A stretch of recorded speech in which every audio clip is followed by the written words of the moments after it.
खीर के होते ई परंपरा योगी के होते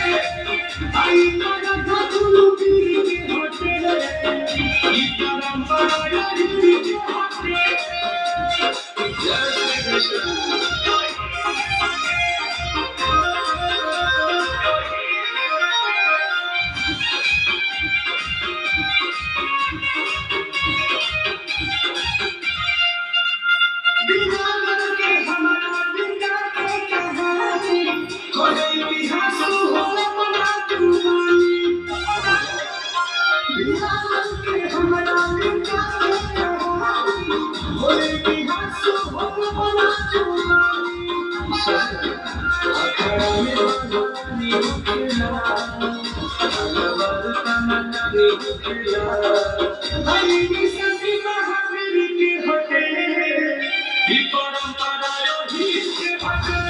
परंपरा